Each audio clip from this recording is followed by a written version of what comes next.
Aduh, Yusril ancam seret Puan Maharani ke pengadilan. Lah, kenapa?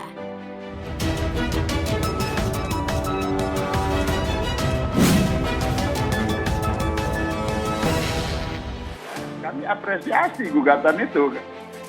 Kebetulan ya, itu kan gugatan kepada Ketua DPR. Ketua DPR yang notabene sedang ngehit, yaitu Mbak Puan, Ketua DPR RI perempuan pertama. Polemik Yusril Iza Mahendra belum usai. Setelah dirinya menantang ADART Partai Demokrat, kini Yusril mengancam akan menyeret Puan Maharani ke pengadilan. Ada apa ini? Mungkin bahwa proses di KPK itu tidak memenuhi syarat dan sehingga sebenarnya DPR bisa menggugurkan saat ini atau maksimal nanti fit proper test pada September 2021 untuk dinyatakan tidak memenuhi syarat sehingga proses gugatan saya ini bisa saya cabut atau bisa diteruskan pun saya yakin juga menang. Sekian arti. Ya, kalau yang disampaikan oleh teman-teman Bunyamin dan kawan-kawan, menurut saya ya ini kita negara hukum ya harus kita hormatin ya. Kisruh dengan Partai Demokrat belum selesai, Yusril Iza Mahendra kembali bikin geger. Sang advokat senior mengancam bakal menyeret Ketua DPR RI Puan Maharani ke pengadilan.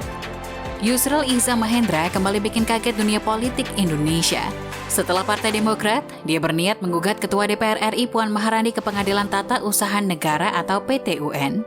Selama ini hubungan Yusril dengan Puan terlihat adem, nyaris tak ada konflik atau pertikaian.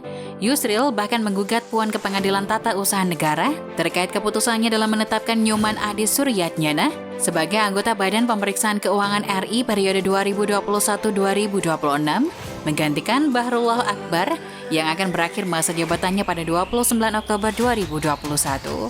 Puan Maharani harus menjawab surat itu dalam 10 hari. Jika tidak dijawab, maka kami akan melayangkan gugatan ke PT UN, kata Yusril dalam keterangan tertulisnya pada Kamis 7 Oktober. Gugatan ke PT UN itu sah-sah saja, namun perlu diketahui bahwa Mbak Puan sebagai Ketua DPR RI kapasitasnya adalah melaksanakan fungsi yang diamanatkan oleh undang-undang.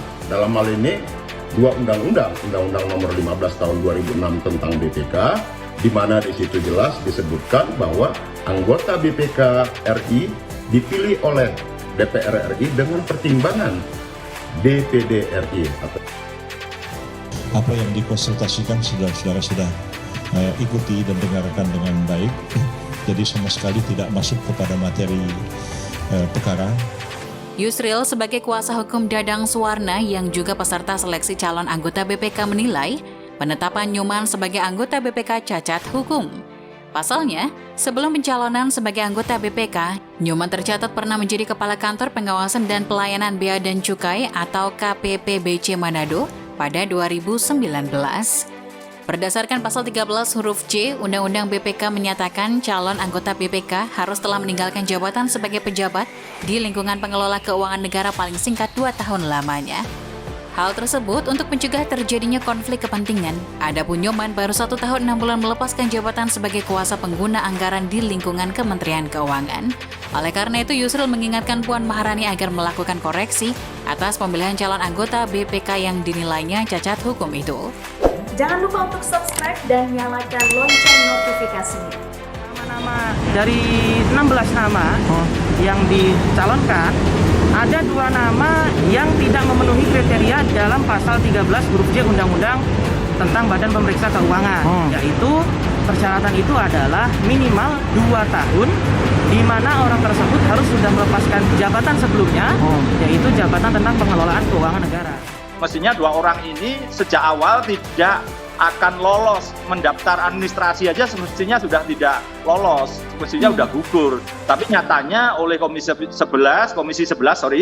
dipilih sebagai lolos seleksi dan kemudian oleh Ketua DPR Ibu Puan Maharani kemudian dikirimkan ke DPD Dewan Perwakilan Daerah untuk mendapat pertimbangan.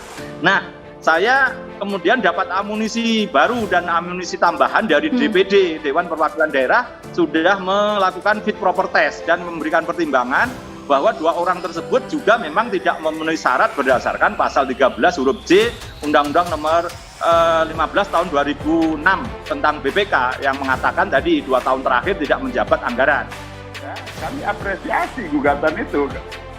kebetulan ya itu kan gugatan kepada ketua DPR yang notabene sedang ngehit, yaitu Mbak Puan, ketua DPR RI perempuan pertama. Kemudian Mbak Puan sedang melaksanakan tugas dan fungsinya sebagai ketua DPR RI, menyampaikan surat ya kepada DPD RI terkait calon anggota BPK, di mana undang-undang memang mengamanatkan itu. Jadi ini memang proses yang secara formil, secara administratif juga tidak ada yang salah. Jadi seyogyanya, DPR membatalkan hasil pemilihan itu, tegas Yusril.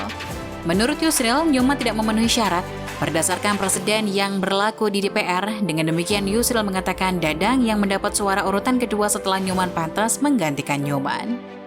Maka dengan ini, Dadang yang berada di urutan kedua setelah Nyoman berhak menggantikannya, ujar Yusril. Hasil pemilihan itu disebut tak bisa diteruskan kepada presiden dan diterbitkan Kepres pengangkatan Nyoman Adi Suryatnyana sebagai anggota BPK definitif. Bila tetap berlanjut, Yusril menilai kemungkinan besar presiden akan kalah menghadapi gugatan di PT UN. Karena keputusan presiden itu nyata-nyata bertentangan dengan peraturan perundang-undangan yang berlaku dan asas-asas umum pemerintahan baik, tutur Yusril. Seperti diketahui, penetapan Nyoman Adi sebagai calon anggota BPK terpilih diputuskan dalam uji kepatutan dan kelayakan yang diselenggarakan oleh Komisi 11 DPR pada Kamis malam 9 September. Nyoman terpilih menjadi calon anggota BPK usai menang dalam voting tertutup yang dilakukan Komisi 11 DPR RI. Nyoman Adi menang mutlak, ia mendapat 44 suara, sementara lawannya hanya memperoleh 12 suara. Dengan demikian, calon anggota BPK terpilih adalah saudara Nyoman Adi Suryatnyana, kata Ketua Komisi 11 DPR Dito Ganinduto. 56. Dengan demikian, calon anggota Badan Pemeriksa Keuangan terpilih yaitu saudara Nyoman Adi Suryatnyana. Dan ini akan kita proses melalui mekanisme seperti yang sudah tertuang dalam nanti. Saya yakin bahwa proses di KPK itu tidak memenuhi syarat dan sehingga sebenarnya DPR bisa menggugurkan saat ini atau maksimal nanti fit proper test pada September 2021. Untuk dinyatakan tidak memenuhi syarat sehingga proses gugatan saya ini bisa saya cabut atau bisa diteruskan pun saya yakin juga menang. Sekian, terima ya, kalau yang disampaikan oleh teman-teman Bunyamin dan kawan-kawan, menurut saya ya ini kita negara hukum ya harus kita hormatin ya. Selanjutnya, rapat paripurna DPR menyetujui Nyoman Adi Suryatnyana sebagai anggota BPK RI periode 2021-2026 pada 21 September 2021.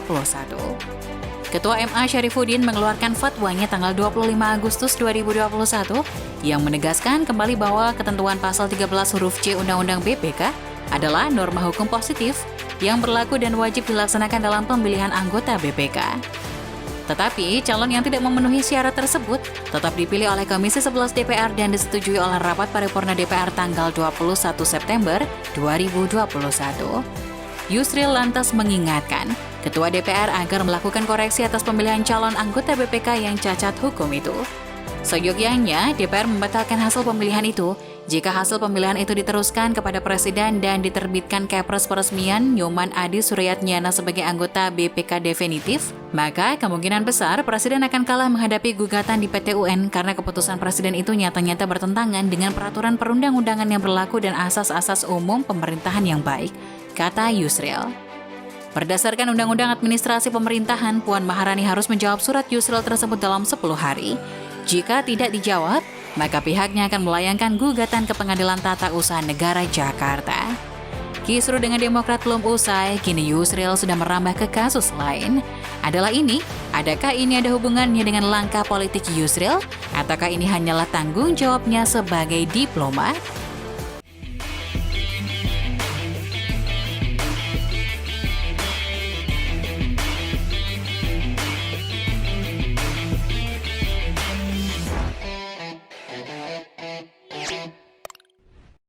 Jangan lupa untuk subscribe dan nyalakan lonceng notifikasinya.